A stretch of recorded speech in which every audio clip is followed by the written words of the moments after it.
దరిద్రుడే ఇచ్చాడు ఎందుకు? మనం ధనవంతులుగా చేయడానికి. మనకి క్రమక్రమంగా ఆశీర్వాదం కనబడాలి. కనబడకపోతే నువ్వు పరీక్ష చేసుకొని, ప్రభా నేను ఎక్కడ లోపం కలిగి ఉన్నానో నాతో మాట్లాడు. నీకు తెలియకపోతే మాట్లాడమని అడుగు. ఒకవేళ వాక్యం ద్వారా నీతో మాట్లాడుతూ ఉంటే దేవుడు, మళ్ళీ తెలియదనొద్దు. దేవునికి స్తోత్రం. హల్లెలూయా. మొదటి రాజుల గ్రంథం 2:36 చదువుదాం. ఇప్పుడు నేను టాపిక్ లో వెళ్తున్నాను. మొదటి రాజులు 2:36.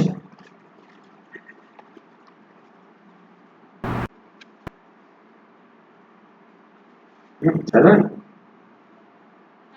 రాజు షిమీని పిలువనంపించి అతనికి ఈ మాట సెలవిచ్చాను, నీవు యెరూషలేములో ఇల్లు కట్టించుకొని బయట ఎక్కడికైనా వెళ్ళక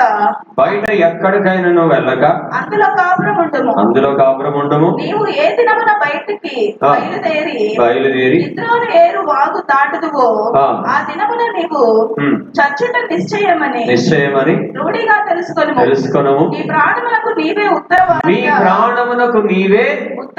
ఉత్తరవాదివి. చాలు. దేవునికి మహిమ కలుగును గాక. హల్లెలూయా. రాజైన సొలొమోను మహారాజు ఏమంటున్నాడంటే, షిమీతో అంటున్నాడు, నువ్వు యెరూషలేములో ఉండు, ఇల్లు కట్టుకో, బండ్లు కొనుక్కో, కార్లు కొనుక్కో, బంగారం కొనుక్కో, అన్ని కొనుక్కో. ఎక్కడుండు?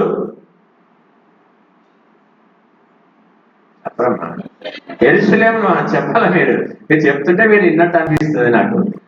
మీరు చెప్పట్లేదు అనుకో, ఎక్కడో ఉన్నట్టు.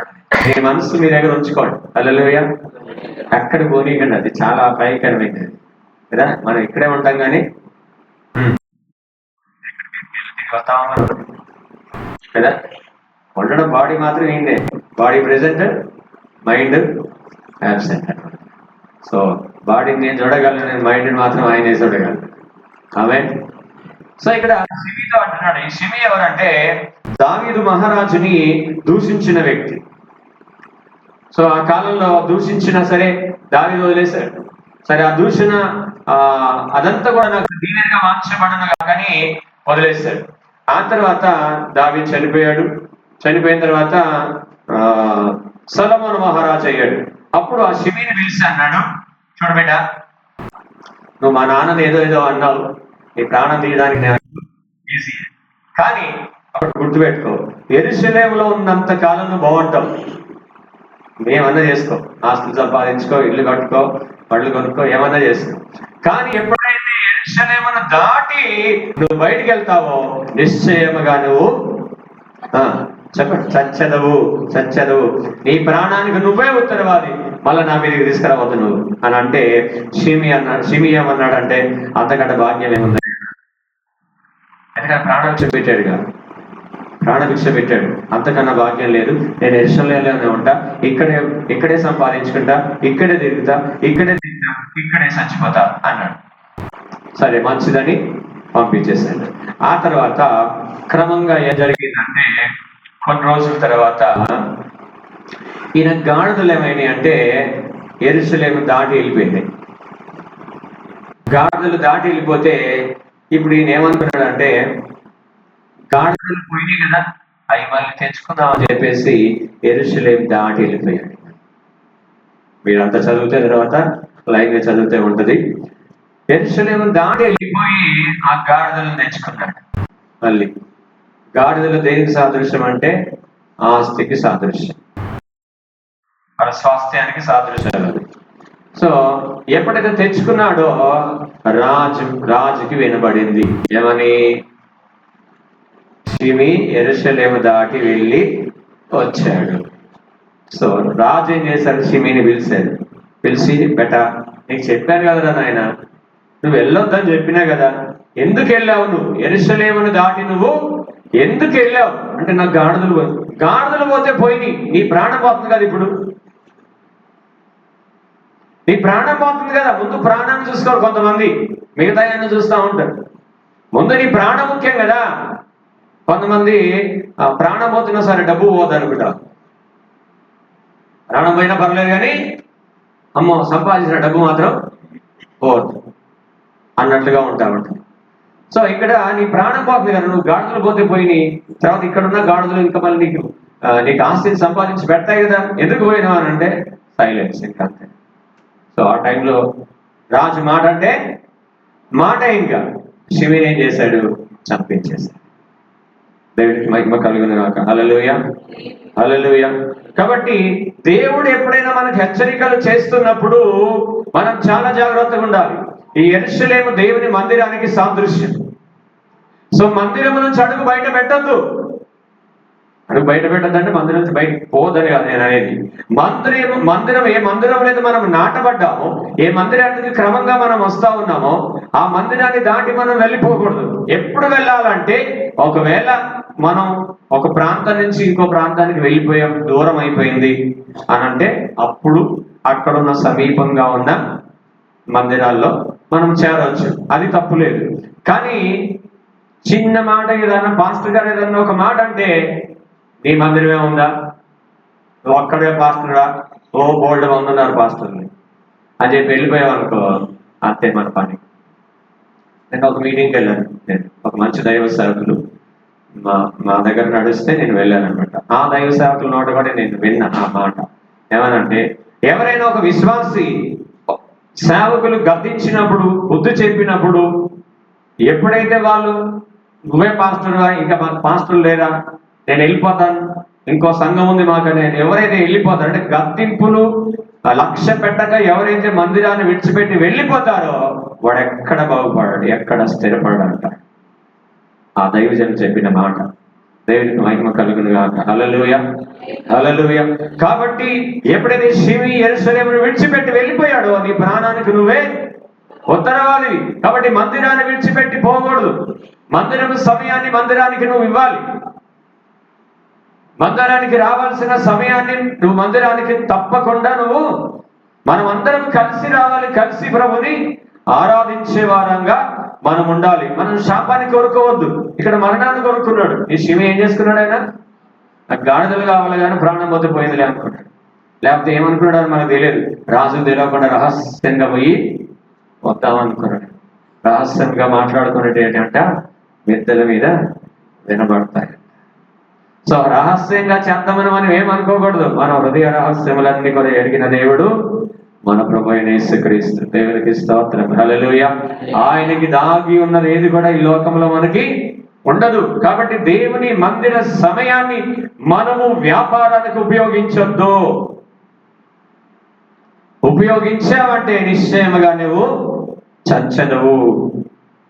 ఈ పండు తిను దినమున నిశ్చయముగా నువ్వు చచ్చదవని. చచ్చిపోయాడా ఆదాము? చచ్చిపోయాడు. దేవునికి ఎడబాటైపోయాడు, అంతే.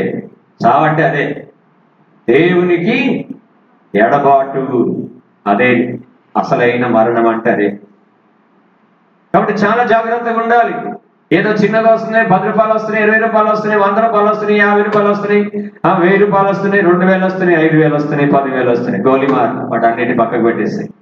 దేవుని సన్నిధి కంటే ప్రాముఖ్యమైనది ఏది లేదు. సాతానుగాడు ఈ దినమున ఆశ పుట్టించి అనేకుల్ని లోకంలో లాగడానికి, దేవుని సన్నిధి నుంచి దూరం వెళ్ళడానికి, దేవుని మాటలు వినకుండా చేయడానికి సకల విధమైన ప్రయత్నాలు వాడు చేస్తా ఉంటాడు. దాన్ని మనం లోబడిపోతే నీ ఆత్మీయ జీవితం ఎప్పుడు కూడా నువ్వు బాగు చేసుకోలేవు. దేవునికి మహిమ కలుగును గాక. హల్లెలూయా. ద్వితీయోపదేశకాండం 30వ అధ్యాయం, ద్వితీయోపదేశకాండం 30:15 నుంచి చదువుదాం.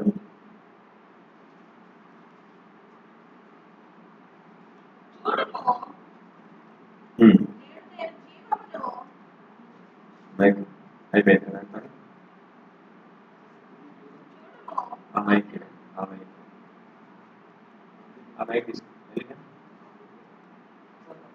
పిల్లలు లేవండి బాబు, పెద్దలు ఆడలేస్తాం, పిల్లలు లేవాలి.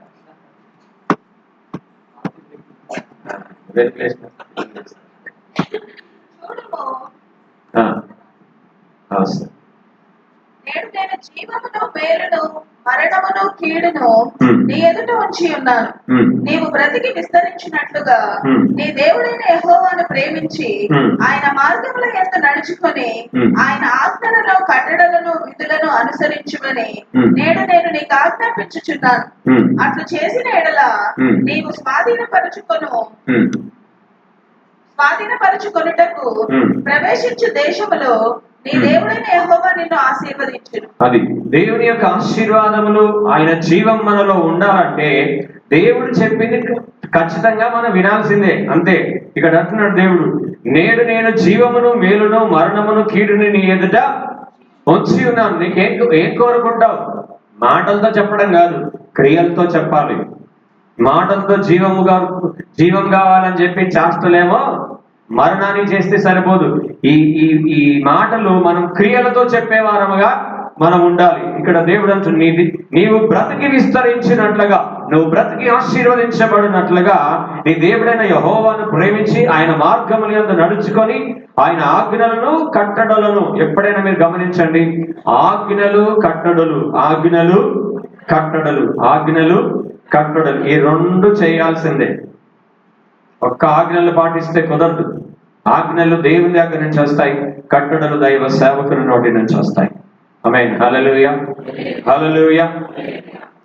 విధులను ఆచరించుమని నేడు నీకు ఆజ్ఞాపించుచున్నాను. అట్లు చేస్తే ఎట్లా? ఎట్లు చేస్తే అంటే అట్లు చేస్తే ఎట్లు ఇక్కడ ఉంది కదమ్మా. అట్లు చేసిన ఎడల నీవు స్వాధీనపరచుకున్నటకు ప్రవేశించు దేశంలో నీ దేవుడైన యెహోవా నిన్ను ఆశీర్వదించెను. దేవునికి స్తోత్రం. హల్లెలూయా. అట్లు చేస్తే అంటే దేవుడు ఏమేమైతే చెప్పాడో అలా మనం చేస్తే, నువ్వు ఎక్కడైతే సంచరిస్తున్నావో అక్కడ నిశ్చయముగా మన దేవుడు మనల్ని ఆశీర్వదిస్తాడు. దేవునికి స్తోత్రం. హల్లెలూయా. ఒక వ్యక్తి బైబిల్లో అట్లు ఎవరు చేసాడని అడిగిందంట. ఇక్కడ అట్లు అని ఉంది కదా, అట్లు చేసిన ఎడల అని ఉంది కదా. సో ఒక వ్యక్తికి అట్లా అర్థమైందంటే అట్లు బైబిల్లో ఎవరు చేశారని అడిగిందంట.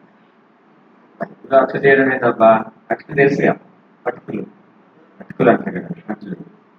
సో బైబిల్ ఎవరు చేశారబ్బా అట్లు అని ఆలోచన చేస్తామంటే నీకు బైబిల్ తెలియదు, ఏం తెలియదు. నోవాహు చేసిందని చెప్పిందంట. ఎవరు? నోవాహు చేసిందని చెప్పిందంట. నోవాహు అట్లు ఎప్పుడు చేసిండు? ఆయన ఓడ కట్టుకోవడానికి సరిపోయే టైము, ఆయన అట్లు ఎప్పుడు చేసుకుండబ్బా అంటే ఆయన రిఫరెన్స్ తీసి చూపించామన్నాడంట. ఆ ఓడ విధానం అంతా చేసిన తర్వాత నోవాహు అట్లు చేశాను అంటే ఆయనకి ఏమర్థమైంది? ఎప్పుడు తిండి లోకమే కొంతమందికి. సో అట్లు నోవాహు చేశాడు అని రాయబడిందట. సో కొంతమందికి ఇట్లా అర్థమైంది, ఈ అట్లు కాదు అది. ఒకవేళ అట్లా అనుకునేది, అట్లు చేసిన ఎడల అంటే ఇంటికి పోయి అటుకులు చేసుకుంటే సరిపోయేదిలే, మా దేవుడు దీవిస్తాడు అనుకోవాలండి. దేవుని మాటలు, ఆయన ఆజ్ఞలు అన్ని మనం ఎప్పుడైతే పాటిస్తామో అప్పుడు దేవుడు ఏం చేస్తాడంటే మనల్ని ఆశీర్వదిస్తాడు. దేవుడు ఏమంటున్నాడు? జీవాన్ని కోరుకోమంటున్నాడు. ఏమంటున్నాడు ఆయన? మనల్ని జీవాన్ని కోరుకోమంటున్నాడు, కీడును కోరుకోమని ఆయన చెప్పట్లేదు. 20వ వచనంలో, అక్కడే 20వ వచనంలో లాస్ట్ 3వ వచనం నుంచి చదవాలి. కింద నుంచి పైకి 3వ. అది కాదు, నా ప్రాణమునకు మూలమైన నీ దేవుడైన యెహోవాను ప్రేమించి ఆయన వాక్యమును విని ఆయన హత్తుకొనున్నట్లును జీవమును కోరుకో. శివుని ఏమన్నాడు? అయ్యా నువ్వు ఇక్కడ ఉంటే మంచిగా బ్రతుకుతావు, మంచిగా దీవించబడతావు, ఏమన్నా చేసుకో, ఇక్కడ బాగుండు అని చెప్తే ఆస్తి కోసం ఏం చేస్తున్నాడు? ఆయన ప్రాణాన్ని పోగొట్టుకున్నాడు. ఈ మధ్య కాలంలో మనం చూస్తా ఉంటే మనకి యూట్యూబ్ వచ్చేసింది కాబట్టి ఆస్తి కోసం ప్రాణాలు తీసేస్తున్నాడు జనాలు. ఈ మధ్యలో ఎక్కువైపోయింది. మొన్న నేను పాలు తీసుకోవడానికి వెళ్తే ఏదో న్యూస్ వింటా ఉన్నాడు ఆయన. న్యూస్ విని ఏమన్నాడంటే, సార్ ఈ మధ్యలో మగవాళ్ళకి డేంజర్ అయిపోయింది సార్ అన్నాడు. మగవాళ్ళకి ఎందుకు డేంజర్ ఎందుకు అయిందంటే ప్రియుడితో కలిసి భర్త హత్య. ఈ మధ్య స్త్రీలు ఎక్కువైంది. అప్పుడే ఏమో కలిపి భర్తను చంపేస్తున్నారు ప్రియుడితో కలిసి. ఇదేందు ఘోరం, విచిత్రంగా ఉంది. ఎంత శాపపూరితమైన జీవితాలు. ఆ చంపినంత మాత్రం బాగుంటారా? తీసుకురండి అక్కడ ఏడా జైల్లో. ఉన్న భర్తతో సంతోషించమంటే లేకపోలే అన్ని లోకం తెచ్చుకుంటా ఉంది. అందుకే దేవుడు అవసరం, అందుకే దేవుని భక్తి అవసరం. ఉన్న భార్య చాలు, ఉన్న భర్త చాలు, వారితోనే సంతోషించాలి. ఎక్స్ట్రా యాక్టివిటీస్ పక్కన పెట్టుకోకూడదు. దేవుడు అట్లా దీవిస్తాడు మంచిగా. ఉన్న వారితో కుటుంబంగా పిల్ల పాపలతో చక్కగా ఉంటే దేవుడు చక్కగా దీవిస్తాడు. దేవునికి స్తోత్రం, హల్లెలూయా. కాబట్టి శాపాన్ని కోరుకోవద్దు. ఒక్కొక్కసారి మనం తెలియకుండా, ఇప్పుడు ఈ షిమి కావాలనే నాకు చంపడానికి ఏమనలే, కావాలని ఏమనలే, ఆస్తి కోసం బయటికి వెళ్ళాడు. కొంతమంది ఆస్తిని సంపాదించుకోవడానికి సత్యాన్ని అమ్మేస్తారు. సత్యం సంత వీళ్ళలో వాటి పెట్టేసి అమ్మేస్తారంట. ఆస్తి సంపాదించుకోవడానికి అక్రమమైన మార్గాలు ఎంచుకుంటా ఉంటారు.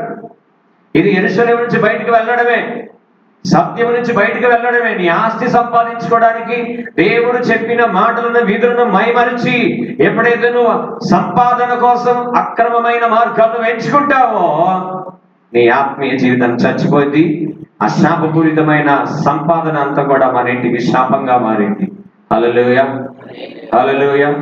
కాబట్టి ప్రియమైన దేవుని సంగమా, క్రియలతో కోరుకోవాలి. జీవాన్ని ఎలా కోరుకోవాలా చెప్పండి, పక్కలకు చెప్పండి.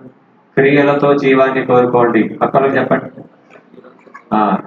మాటలతో కాదు, క్రియలతో జీవాన్ని కోరుకోవాలి. దేవునికి స్తోత్రం, హల్లెలూయా, హల్లెలూయా. సో ఇక్కడ నిలబడి మేము చెప్పడం మా బాధ్యత. యెహెజ్కేలు గ్రంథంలో 3వ అధ్యాయం నుంచి మనం చూస్తే, యెహెజ్కేలు గ్రంథం 3వ అధ్యాయం 17వ వచనం నుంచి మనం చూస్తే, చదవండి నుంచి. 3వ అధ్యాయం యెహెజ్కేలు గ్రంథం 3వ అధ్యాయం 17 నుంచి 21 వరకు.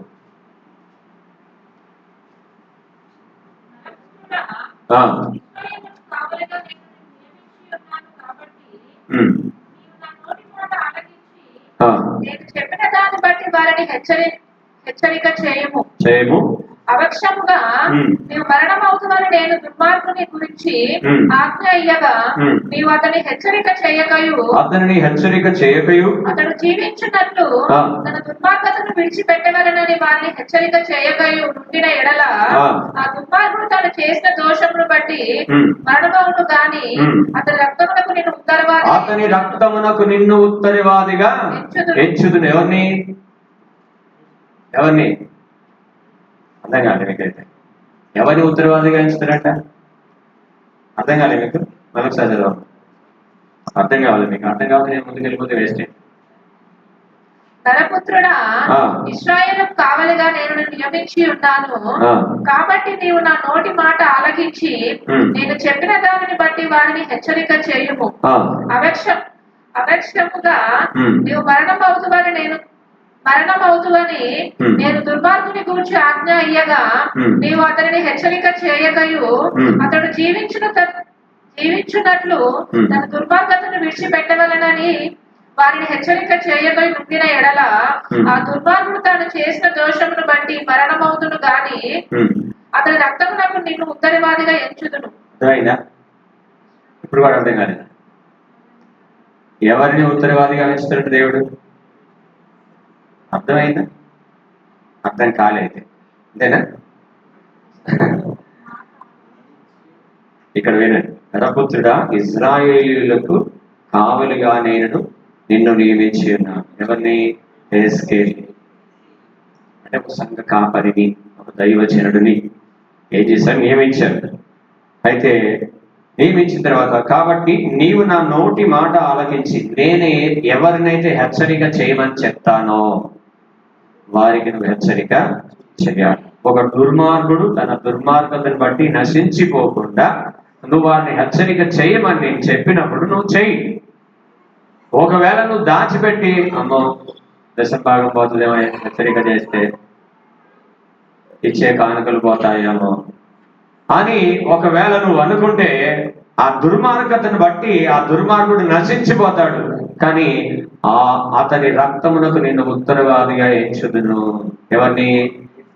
మమ్మల్ని, సేవకులని, దేవుని పని చేసేవారిని ఉత్తరవాదులుగా ఎంచుతాడు. నేను కొంతమందిని పోగొట్టుకున్నాను, అట్లా ప్రాబ్లం ఏం లేదని. సూటిగా దేవుడు నాకు బయలుపరిచిన మాటలు చెప్తే చెవులకి ఇష్టం అనిపించదు అనుకోండి. అది చాలా ధన్యత అండి. ఇంకా మనం ఎప్పుడో ఒకటి గమనించాలి తెలుసా, దేవుడు నిన్ను దీవిస్తానని చెప్తున్నాడమ్మా, దేవుడు నీకు కారు ఇస్తా అని చెప్తుండమ్మా, దేవుడు నీకు బైక్ ఇస్తా అని చెప్తుండమ్మా, దేవుడు నీకు ఇల్లు ఇస్తానని చెప్తుండమ్మా అనే మాటల కంటే నీ పొరపాటులు ఎత్తి నీతో మాట్లాడితే నువ్వు ధన్యుడు. హల్లెలూయా, హల్లెలూయా. నీ పొరపాట్లను, మనం చేసే అతిక్రమములను ఒక దైవ సేవకుడు మనతో మాట్లాడితే అది చాలా ధన్యత. ఆమేన్, హల్లెలూయా, హల్లెలూయా. హిజ్కియా, నువ్వు మరణమవబోతున్నావు, చక్కబెట్టుకొని వెళ్ళు అంటాడు. ఒకవేళ యెషయానే చెప్పకపోతే హిజ్కియా చనిపోయేవాడుగా. వెంటనే మోకరించాడు, ప్రార్థన చేశాడు, అయ్యా నన్ను క్షమించు, ఒక్కసారి నన్ను జ్ఞాపకం చేసిన పశ్చాత్తాపడ్డాడు. హెచ్చరిక చేసిన తర్వాత పశ్చాత్తాపడినాడు బ్రతుకుతాడు, తిరుగుబాటు చేసిన వాడు నశించిపోతాడు. హల్లెలూయా. అయితే ఆ కింద మనం చదివితే కింద నుంచి అట్లాగే చదవమ్మా.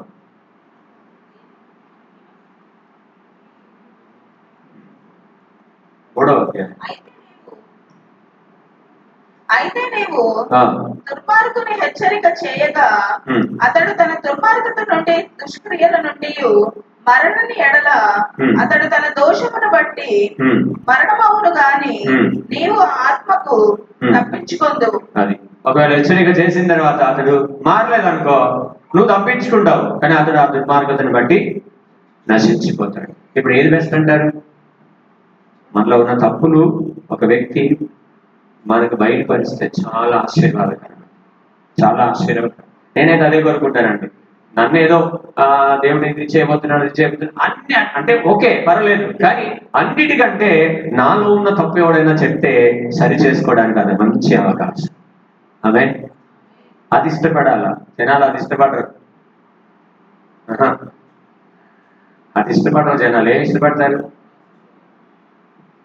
ఆశీర్వాదం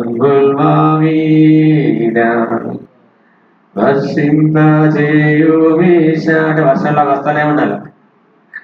అన్ని ఆశీర్వాదాలు ఏం చేయాలి? ఆశీర్వాదం కావాలా, నేను వద్దంటలేను నేను. అది మనకి కంపల్సరీ, దేవుడు ఖచ్చితంగా అది మనకి ఇస్తాడు. కానీ ఒక పొరపాటును ఒక దైవ సేవకుడు దేవుని ఆత్మ ద్వారా నీతో చెప్పినప్పుడు నువ్వు ఎంత అదృష్టవంతుడు తెలుసా? దేవుడు నిన్ను ప్రేమిస్తున్నాడు కాబట్టి హెచ్చరిస్తున్నాడు. ఆమేన్, హల్లెలూయా. మా దేవుడికి నా అతిక్రమములు ఒక దైవ సేవకుని ద్వారా నాతో మాట్లాడాడంటే దేవుడు నన్ను విడిచిపెట్టుకోవాలనుకోవట్లేడు అని అనుకోవాలి. అట్లా అనుకోవాలి. ఆత్మీయత లేక నన్ను అంటారా, నేను దర్శనం భాగం ఇస్తే ఈయనకి ఎక్కువైతుంది, నేనంటే ఏందనుకుంటున్నావు? నేను ఇవ్వకపోతే నీ సంగతి అర్థం అయింది. దేవుడు ఇలాంటి 10 మందిని పెడతాడు మన దగ్గర. అంటే నా దగ్గర అని కాదు, ఎక్కడైనా సరే అది 10 మందిని తీసుకొచ్చి, నువ్వు ఒక్కడికి పోతే, నువ్వు విర్రవీగిపోతే 10 మందిని పెడతాడు, నేను కిందికి పెడతాడు. అదే ఒకసారి హెచ్చరిక చేసిన తర్వాత యెరూషలేము నుంచి దాటి సొలొమోను హెచ్చరిక చేశాడు, షిమి దాటి వెళ్ళిపోయాడు. పొరపాటునో కావాలనో పొరపాటునో వెళ్ళిపోయాడు, కథం అంతే. సండే ఒక ఫోన్ వచ్చింది, అర్జెంటుగా రావాలి, వచ్చేసేయాల. దేనికని అంటే నువ్వు వచ్చినా చెప్తా నేను అంటే మనం ఏం చేస్తాం? వెళ్ళిపోతాం. ఫస్ట్ మాట్లాడాలి. అసలు ఏంది? ఏదైనా ప్రాణాపాయమైనది అయితే వెళ్ళాలి, ఎమర్జెన్సీ ప్రాణాపాయమైనది అయితే వెళ్ళాలి. లేకపోతే ప్రభు అన్నాడు, ఒక విశ్రాంతి దినమని ఒక గొర్రె గుంటలో పడితే దాన్ని పైకి లేపమాని అన్నాడు. కాబట్టి ప్రాణాపాయానికి సంబంధించింది అయితే మాత్రమే వెళ్ళాలి. కానీ ధనాన్ని సంపాదించుకోవడానికో ఏదేదో చేయడానికి మనం వెళ్తే మన ప్రాణాలకి మనమే ఉత్తరవాదులము. దేవునికి స్తోత్రం. హల్లెలూయా, హల్లెలూయా. ఇంకొక మాట నేను మీకు చెప్పనియండి. యెహెజ్కేలు గ్రంథం 18వ అధ్యాయం 21 నుంచి చదువుదాం. ఫస్ట్ సర్వీస్ లో కేవలం 2-3 మాటలతోనే ముగించాను. మీకు ఫుల్ మెసేజ్ అందించబడతాను. అయితే దుష్టుడు తాను చేసిన పాపములన్నిటినీ విడిచి నా కట్టడలన్నిటినీ అనుసరించి నీతిని అనుసరించి న్యాయము జరిగించిన ఎడల అతడు మరణము నొందడు, అవశ్యముగా అతడు బ్రతుకును. అతడు చేసిన అపరాధములలో ఒకటియు జ్ఞాపకములోనికి రాదు. అతని నీతిని బట్టి అతడు బ్రతుకును. దుష్టుడు మరణము నొందుట చేత నాకెంత మాత్రమైన సంతోషము కలుగునా? వారు తమ ప్రవర్తన దిద్దుకొని బ్రతుకుటయే నాకు సంతోషము. ఇదే ప్రభువుకు యెహోవా వాక్కు. అయితే నీతిపరుడు తన నీతిని విడిచి పాపము చేసి, ఇక్కడ గమనించండి, అయితే నీతిపరుడు చాలా సంవత్సరాలు మంచిగా బ్రతికి దుష్టుడు చేయు హే క్రియలన్నిటి ప్రకారము జరిగించిన ఎడల అతడు బ్రతుకున. అతడు చేసిన నీతి కార్యములు ఎంత మాత్రమును జ్ఞాపకంలోనికి రావు. అతడు విశ్వాసఘాతకుడై చేసిన పాపమును బట్టి మరణము నొందును. ఇక్కడ మనం చూస్తున్నాము, ఒకవేళ దుష్టుడు క్షమాపణ కోరితేనంట దుష్ట సంబంధమైన క్రియలు ఏవి కూడా జ్ఞాపకంలోనికి రావంట. ఒకవేళ దుష్టుడు, ఒక పాపి తను చేసిన పాపాలన్నిటిని బట్టి క్షమించమని ప్రభు సన్నిధిలో వేడుకొని ఒప్పుకొని క్రీస్తు రక్తంలో కడగబడితే, బాప్తిజం పొందుకుంటే ఇవన్నీ జ్ఞాపకంలోనికి రావంట. ఏమొస్తుంది ఇప్పుడు? ఆయన నీతిమంతుడు. ఒకవేళ నీతిమంతుడు బాగా ప్రార్థన చేసి చేసి చేసి చేసి చేసి ఎంతకాలం చేస్తాలే, ఇంత భక్తి వేట కలిసి వద్దాం అని ఒకవేళ నీతిమంతుడు తన నీతిని విడిచి పాపము చేస్తేనంట చేసిన నీతి క్రియలన్నీ మర్చిపోతాడంట దేవుడు. హల్లెలూయా, హల్లెలూయా, హల్లెలూయా. దేవుడికి మతిమరుపు ఉందా? ఒకసారంట భక్త సింగ్ గారికి సాతాన్ గారు కనబడి, ఓరు పెద్ద పాపం ప్రార్థన చేస్తా ఉన్నావు, భక్తిపడు అనుకుంటున్నా, నువ్వు చేసిన పాపాలన్నీ చూడు అని చెప్పి ఒక వైట్ పేపర్లో మొత్తం రాసి భక్త సింగ్ గారి ముందు పెట్టినట్ట. చూడు నువ్వు పాపాత్ముడివి, నువ్వు పాపాత్ముడు అని ముందు పెట్టినట్ట. ముందు పెడితే భక్త సింగ్ గారు ఏం చేసినట్టు అంటే ఇంక్ బాటిల్ తీసుకొని దాని మీద పోసేసినట్టు. పోసేసి ఏడనే నా పాపాలు చూపెట్టమంటాడంట. చూపెట్టమంటే హాయ్ ఇంకు పోసేసినావు, ఇప్పుడు ఎట్ట కనపడతాయి అన్నాడంట. నా పాపాలన్నీ కూడా నా యేసే రక్తంలో కడిగేసరి ఇక మీదట నేను నీతిమంతుడును అన్నాడంట. చెప్పగలరా ఒకసారి గట్టిగా? సో మన పాపాలన్నీ కడిగి వేయబడ్డాయి, మనం నీతిమంతులుగా మార్చబడ్డాం. ఒకవేళ చేసిన నీతి అంతా కూడా బోరు కొట్టేసి ఇంజన్కి వచ్చిందని 1 సంవత్సరం అట్లా పోయొద్దాం అని అన్ని విడిచిపెట్టి పాపం జోలికి వెళితే నువ్వు చేసిన నీతి కార్యాలన్నీ కూడా రా. ఇంకా యేసయ్యకి ఎన్ని చెప్పినా నువ్వెవరో నాకు, అసలు నువ్వెవరో నాకు తెలియదు అంటాడు. ఎంత విచిత్రం అండి కదా. శత్రువైనా మనకు జ్ఞాపకం ఉంటాడా లేదా? శత్రువైనా సరే, పక్క శత్రువైనా సరే మనకి జ్ఞాపకం ఉంటాడు. కానీ దేవుని కంట ఒక్కసారి అడిగితేనంట అన్ని మర్చిపోతాడు. ఒకవేళ మన నీతి క్రియలు విడిచిపెట్టి కూడా వెనక్కి వెళ్ళిపోతే ఎంతకాలం చేయాలి భక్తి? చేసి చేసి విసిగిపోతున్నాను అనుకుంటున్నావా? నో, అనుకో. నీ దేవుడు నిన్ను రక్షించుటకు సమర్థుడు. ఈ ప్రార్థన ఆయనకు ఒక పేరు, మంచి పేరు ఉంది. చదవండి ఒకసారి. 65:1 కీర్తనలు 65:1. ఆయన ఒక మంచి పేరు ఉంది.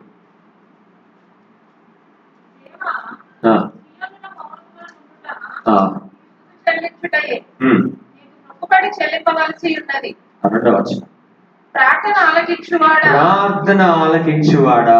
ఆయన పేరేం పేరు చెప్పండి? ఆయన పేరేం పేరు? ప్రార్థన ఆలకించువాడు. నీ ప్రార్థన ఆలకించువాడు, మన ప్రార్థన ఆలకించువాడు. నిశ్చయముగా మన ప్రార్థనల మీద ఆయన వినుచున్నాడు. ఖచ్చితంగా మన ప్రార్థనలు ఆలకిస్తున్నాడు ఆయన. జవాబు రావడానికి ఆలస్యం ఎందుకు అవుతుందంటే మనకు అనుమానాలు ఎక్కువైతున్నాయి, సందేహాలు ఎక్కువైతున్నాం కాబట్టి జవాబు రావడానికి ఆలస్యం అవుతుంది. అంతే, ఏం లేదు. దానియేలు నువ్వు బహు ప్రియుడవు, నువ్వు ఎప్పుడైతే విజ్ఞాపన ప్రారంభించావో ఆ దినమనే నా ప్రభు చెంతకు చేరింది. ఆమేన్, హల్లెలూయా. నువ్వు ఇక్కడ ప్రార్థిస్తుండగానే అక్కడికి చేరిపోతుంది నీ ప్రార్థన. ఎవరి ప్రార్థన? నీతిమంతుల ప్రార్థన. ఎవరి ప్రార్థన? నీతి విడిచిన వారి ప్రార్థన కాదు. యెరూషలేము నుంచి బయటికి వెళ్ళి విచ్చలవిడిగా తిరిగే వారి ప్రార్థన కాదు. మందిరాల నుంచి బయటికి వెళ్ళిపోయి, నేను చాలా నేర్చేసుకున్నానులే, ఇక నాకు చాలా నేర్చుకున్న కాడికి అన్నవారి ప్రార్థన కాదు. నీ ఊపిరినంత వరకు ప్రభు సన్నిధిలో ఉంటే అది ఆ నీతిమంతుల ప్రార్థన. కొంతమంది సత్యాన్ని అమ్మేసి ఇష్టానుసారిగా జీవిస్తాను. ఇక్కడికి వస్తేనేమో హల్లెలూయా, అక్కడికి పోతేనేమో వెళ్ళవయ్యా అన్నట్టుగా ఇష్టం వచ్చినట్టుగా జీవించే వారి ప్రార్థన కాదు, నీతిమంతుల ప్రార్థన. ఇక్కడేమో అన్య భాషలు, లోకంలో ఏమో నానా విధములైన భాషలు. ఇట్లా మాట్లాడితే కుదరదు. ఇక్కడేమో సాధు, ఇక్కడ మందిరంలో సాధు. నీ అంత సాధులు ఇంకెవరంటారు? మనంత సాధులు ఇంకెవరు? మందిరంలో కనబడేటప్పుడు అంత సాధువులు ఇంకేడ కనపడదు. బయటికి వెళ్తే మనకంత కోపిస్టల్ కూడా ఆడ కనపడదు. ఇట్లా ఉంటే మన ప్రార్థన ఎడపోతుంది. పోతుందా? పైన ఫ్యాన్ వేసుకొని నువ్వు ప్రార్థన చేస్తాంటే అది కిందికే వస్తాంటది గాలికి. అదైనా అంటే మీరు అనుకునేది ఫ్యాన్ వేసుకోకుండా చేస్తారు, ఫ్యాన్ వేసుకోకుండా చేస్తే వెళ్ళిపోయింది అనుకుంటారా? నో. నీతిమంతుని ప్రార్థన, నీతిని విడిచిపెట్టని ప్రార్థన నువ్వు చేయాలి. ఒకవేళ నీ తప్పులుంటే, నీ బలహీనతలుంటే దేవుడి దగ్గర ఒప్పుకొని నువ్వు ప్రార్థన చేసినప్పుడు నీ ప్రార్థన నిశ్చయముగా దేవుడు వింటాడు.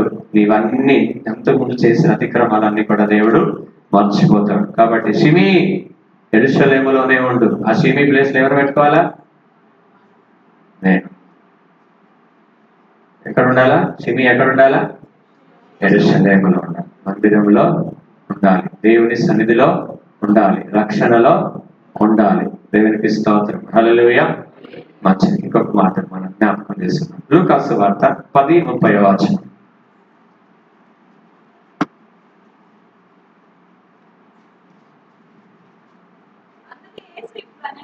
అందుకు యేసు ఇట్లా నేను, ఒక మనుష్యుడు యెరూషలేములో నుండి పట్టణమునకు దిగి వెళ్ళుచు దొంగల చేతిలో చిక్కెను. ఎక్కడ చిక్కాడంట? దొంగల చేతి. ఎక్కడి నుంచి పోతుంటే? యెరూషలేములోంచి బయటికి వెళ్తున్నాడు. యెరూషలేము నుంచి ఎరికోకి వెళ్తున్నాడు అనమాట. ఎరికో లోకానికి సాదృశ్యం. ఆయన మార్గంలో వెళ్తుంటేనే దొంగలు పట్టుకున్నారంట. కాబట్టి యెరూషలేమును విడిచిపెట్టద్దు. మంచి ఆత్మీయ దేవుడిచ్చిన నీ ఆత్మీయతను విడిచిపెట్టి కాస్త ఎరుకలోకి వెళ్ళొద్దాం, చూసేద్దాం, రంగులు హంగులు. మేము తాగమండి, ఏదో ఫ్రెండ్ అట్ట పిలిచాడు కాబట్టి కంపెనీ ఇచ్చామండి. మేము తాగము. ఫాస్ట్ గారు గడ్డ కనిపిస్తున్నా నేను ఏం లేదయ్యా, మొన్న వాళ్ళలో కలిసి కనపడ్డావు కాబట్టి. అంటే ఏమనుకుంటున్నావు నువ్వు? ఏం అవసరం వాళ్ళతో కలిసి తాగడానికి, కలిసి కూర్చోవడానికి? నీ కంపెనీ ఏం అవసరం అక్కడ? నీతిమంతులు అనీతిమంతులు వేరువేరుగా ఉండాలి. దేవుని సంబంధులు కానివారు, లోకస్తులతో స్నేహం చేయొద్దని నేను అంటలే. మంచి వాళ్ళతో చేయండి, ఏ ప్రాబ్లం లేదు.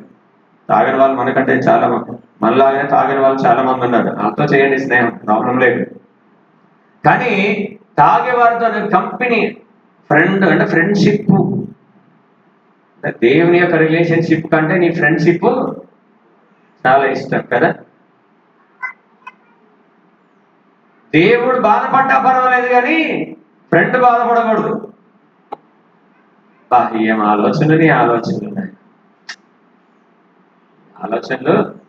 ఏం ఆలోచనలా? ఫ్రెండ్ బాధ ఏమని అనుకుంటారానండి. ఒక దినము దేవుని సన్నిధిలో గడుపుట భక్తిహీనుల గుడారంలో నివసించుట కంటే నా దేవుని మందిర ద్వారము దగ్గర నుండుట నాకు ఇష్టం. అది దేవునికి స్తోత్రం, హల్లెలూయా. సో ఈ వ్యక్తి యెరూషలేములో నుండి ఎరుకోకు వెళ్తూ ఉండగానే దొంగల చేతిలో చిక్కబడ్డాడు. బయటకు వెళ్తే ఏమంటో తెలుసా? సాతాను గాడు రెడీగా ఉంటాడు. ఎప్పుడు వీడు రక్షణలోంచి బయటకు వస్తాడా, ఎప్పుడు వీడు సత్యంలోంచి బయటకు వస్తాడా, ఎప్పుడు వీడు మందిరంలో నుంచి బయటకు వస్తాడా, ఎప్పుడు వీడు కంచెలో నుంచి బయటికి వస్తాడా అని వాడు ఏం చేస్తాడంటే నువ్వు ఉన్న దగ్గరికి రాడు, వాడు బయట బయట తిరుగుతా ఉంటాడు. నువ్వెప్పుడు బయటికి వెళ్తావో అమాంతమైన మింగేస్తావు. దేవునికి స్తోత్రం. హల్లెలూయా, హల్లెలూయా. కాబట్టి ప్రియమైన దేవుని సంగమా, మనం వినగలిగిన చెవులు, గ్రహించగలిగిన హృదయం గల వారమై మనం ఉండాలి. ఒక జింక అంట, పెద్ద తల్లి జింక చెప్పిందంట ఇద్దరి పిల్లలకి ఈ గుహలో నుంచి బయటికి వెళ్ళొద్దని చెప్పిందంట. చెప్తే బయటికి వెళ్ళొద్దు అని చెప్పిందంట, అంతే ఇంకా. సో ఒక జింకనేమో అమ్మ చెప్పింది వెళ్ళొద్దని ఉన్నదంట. ఇంకో జింక అనేదంట వెళ్తే ఏమవుతుంది అంటే, అమ్మనేమో మొత్తం తిరిగి రావచ్చు కానీ నేనేదో బయటికి వెళ్ళొద్దా అని సాధారణ ఆలోచన లోపలికి ప్రవేశించింది జింక. వెళ్ళి చూద్దాం ఏమైందో, అసలు ఏముంది బయట, ఏముంటే నీకెందుకు, తల్లి వెళ్ళొద్దు అన్నది వెళ్ళొద్దు అంతే. తల్లి అనుభవంతోనే చెప్పింది. సో మెల్లగా వెళ్ళిందంట బయటికి. అటు వీడు చూసిందంట, కొద్ది మంచిగా కనిపించిందంట గుహ బయట. ఎప్పుడు ఇక్కడైనా లోపలనే ఉంటాయి ఉండాల్సింది. అక్కడి వేరే మెల్లగా తిరిగిందంట, కొద్దిగా అందంగా కనపడిందంట. ఇంకో కొత్త ముందుకు వెళ్ళిందంట. కొద్దిగా ముందుకు వెళ్ళేసరికి మహారాజు వచ్చేసాడు. అడవికి మహారాజు వచ్చేసాడు. మంచి మటన్ బిర్యానీ దొరికింది దానికి. అమాంతంగా పట్మని కొట్టాడు, కథం అంతే. సింహం ఒక పంచతోటే ఆడు పట్టడం మీద పడుతుంది. కథ చచ్చిపోయిన తర్వాత అప్పుడే తినడానికి ఇష్టం అనిపించక ఆ చుట్టుపక్కల చూస్తే నక్క కనిపించిందంట. రా అని పిలిచినాడు. పిలిచి ఇగో ఇది జాగ్రత్త తెలుసుకో, ఇప్పుడే నేను వెళ్ళి మా పిల్లల్ని కూడా తీసుకొని వస్తా అని చెప్పిపోయిందంట. పోతే నక్కకు చూస్తుంటే నోరు ఉడుతా ఉంది. మంచిగా చక్కగా ఉంది జింక పిల్ల, చాలా అందంగా ఉంది, ముద్దుగా ఉంది, చూడముచ్చటగా ఉంది. చూస్తా ఉంటే ఒక చెవు తినేసిందండి. చెవులు ఉన్నాయా? చెవులు తినేసింది. చెవులు కర్ర బాగుంటాయి. అది తిన్నారండి చెవులు కన్నా? తినండి, తిని చూడండి. జింక చెవులు కాదు నేను అనేది, వేరే చెవులు ఉంటాయి మనకి. ఇదేనే మటన్ చెవులు లేకపోతే చికెన్ చెవులు తిని చూడండి. సో తినదైపోయింది. ఎంతకి మహారాజు రావట్లే, ఇంకా నోరు ఊడుతా ఉంది. మెల్లగా ఏం చేసినాడు, ఇంకో చెవు తినేసింది. తినేసిన తర్వాత అప్పుడు మహారాజు అని పిల్లలు తీసుకొని వచ్చినాడు. చూసి అంతా పరీక్షించుకున్నాడు ముందు మహారాజు. సింహం అంతా పరీక్షించుకుంటే 2 చెవులు లేవండి. ఈ నక్క చిత్తులు మారి నక్క, ఈ చెవులే అంటే నీ తోడు నాకు తెలియదు, ఏం తెలియదు, నాకు ఏమీ తెలియదే తెలియదు, నువ్వు ఎట్ట ఉన్నావాను అటు రాజా, నీతో పెట్టుకుంటే మేము బతకగలవా, నువ్వే మాకు దిక్కు అని చెప్పేసి అన్నదంట. చెవులు లేవా? చెవులు లేకుండా జింకట పుట్టిందబ్బా అని చెప్పేసి నేను తల్లిని పిలుచుకురాబో అన్నమాట. పిలుచుకురాబోంటే తల్లిని పిలుచుకొచ్చిన తర్వాత ఇది నీ జింకనేనా, నీ బిడ్డనేనా అంటే అవును రాజా నాదే. దీనికి పుట్టినప్పుడు చెవులు లేవా, చిన్నప్పటి నుంచి చెవులు లేవా దీనికంటే లేవని చెప్పిందంట. అది తల్లి జింక ఏం చెప్పిందంట, లేవా అని చెప్పేసి ఈ రాజు ఏం చేశాడు, తీసుకొని వెళ్ళిపోయిన తర్వాత నక్క అడిగిందంట. నక్క అవును చెవులు లేకుండా నీకు ఈ జింకెట పుట్టింది అసలు అని అంటే, అది నిజంగా చెవులే ఉంటే నేను చెప్పిన దగ్గరనే ఉండేది, బయటికి ఎందుకు వచ్చేదాన్ని. అర్థమైందా? నేను చెప్పిన దగ్గరనే ఉండేది, అది బయటకు వచ్చింది కాబట్టి సచ్చింది. సో దేవుడు అనేక సార్లు మనల్ని హెచ్చరిస్తూ ఉంటాడు, మనతో మాట్లాడుతూ ఉంటాడు, మళ్ళీ ప్రేమగా కూడా చెప్తా ఉంటాడు. ఆయన ఎప్పుడు ఖండిస్తానే ఉండడు, ముందు ప్రేమతో చెప్తాడు, ఆ తర్వాత కాస్త డోస్ పెంచుతాడు, ఆ తర్వాత మెల్లగా పెంచుతాడు. వినకపోతే సో ప్రియమైన దేవుని సంగమా, బయట అపవాది వాడు గర్జించు సింహం. ఇది ఇంకా ప్రాముఖ్యమైనది. ఇలా అంత్య దినాల్లో మనం ఉన్నాం కాబట్టి చాలా జాగ్రత్తగా ఉండాలి మనం. దేవునికి స్తోత్రం. హల్లెలూయా. 1 పేతురు 5:8 వచనం. 1 పేతురు 5:8 వచనం.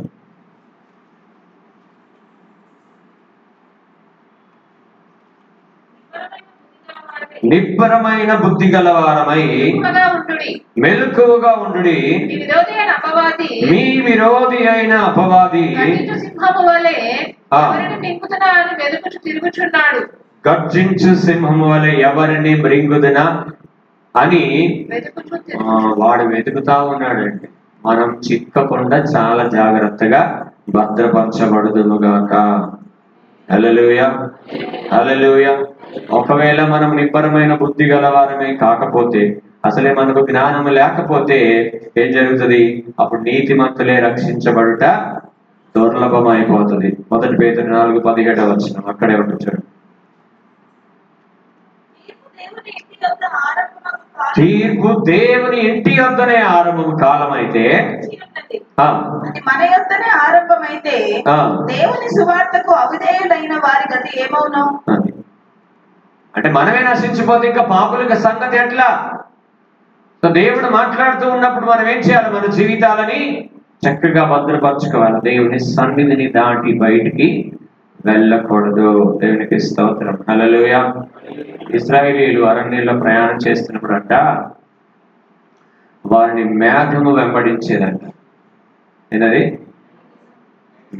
మేఘ స్తంభం వారి మీదనే ఉండేదంట. ఎండ దెబ్బ కొట్టకుండా వారి మీదనే అలా వెళ్తూ ఉండేదంట. ఎంతమంది ప్రజలు ఉన్నారో అంత పెద్ద మేఘం. ఆ మేఘం ఏం చేసేదంట అంటే పోతూ పోతూ పోతూ సడన్ గా ఆగి కిందికి వచ్చేదంట. మేఘం కిందికి వచ్చినప్పుడు ఏం చేయాలంటే ఇశ్రాయేలీయులు ఎక్కడున్నారు అక్కడ డేరాలు వేసుకోవాలి. గుడారాలు వేసుకొని అక్కడే నివసించాలి. ఎప్పుడైతే మేఘం పైకి వెళ్తుందో అప్పుడు మళ్ళీ ప్రయాణాలు కొనసాగించాలి. ఒక్కొక్కసారి 1 నెల ఉండేది, పర్వాలేదు. నెల ఉంటే పర్వాలేదు. ఒక్కొక్కసారి ఈ రోజు టెంట్ వేసుకుంటే మళ్ళీ రేపే మేఘం పైకి వెళ్ళిపోయేదాడు. మళ్ళీ ఒక రోజుకే తీసుకోవాలా. ఎంత ఇబ్బంది అప్పుడు? అదా కదా, ఇబ్బందా కదా. ఈ రోజు వేసుకుని రేపే మళ్ళీ తీసేసి మళ్ళీ ఇశ్రాయేలీయులు ఒకవేళ ఆ మేఘం వెళ్ళకుండా, ఒకవేళ మేము ఈరోజు టెంట్ వేసుకున్నాం, నువ్వు రేపు మేఘం పైకి వెళ్ళిపోయి ప్రయాణం అయిపోతే నువ్వు అక్కడే ఉన్నావు అనుకో, నీ గుండు వలిగితే భయంకరమైన ఎండ చేత నీ గుండు వలిగిపోతుంది. సో దేవుని రెక్కల కింద అప్పుడు నువ్వు లేనట్టు. సో ఆయన ప్రయాణం చేసినప్పుడు మనం ప్రయాణం చేయాలి. ఆయన ఆగినప్పుడు ఆగాలి. దేవుని సన్నిధికి రమ్మన్నప్పుడు రావాలి. మన సొంత పనులు చేసుకోమన్నప్పుడు చేసుకోవాలి. ఇది మనం పాటించగలగాలి. ఖచ్చితంగా యెరూషలేమును దాటి మన సొంత కార్యాలకు ఎప్పుడు కూడా మనము వెళ్ళడానికి ప్రయత్నాలు కూడా చేయకూడదు. అసలు ప్రయత్నం చేయొద్దు. ఒకవేళ ఎవరన్నా మనల్ని పిలిచి ఎమర్జెన్సీలు అని చెప్పి మనల్ని మోసం చేయడానికి ప్రయత్నించినా కానీ మనం చాలా జాగ్రత్తగా ఉండాలి. అప్పుడు మనమే రక్షించబడ్డ దుర్లభం అయితే ఇంకా పాపులు అవిశ్వాసులు ఎక్కడ నిలబడతారు? కాబట్టి మన విషయంలో మనము ఖచ్చితంగా జాగ్రత్తగా ఉండాలని దేవుడు సెలవిస్తా ఉన్నాడు. దేవునికి మహిమ కలుగును గాక. హల్లెలూయా. ఇర్మీయా గ్రంథం 18:6-10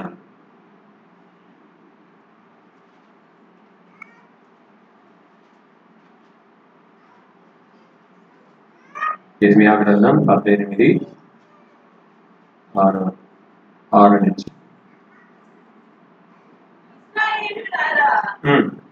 కుమ్మరి మట్టికి చేసినట్లు నేను మీకు చేయలేనా?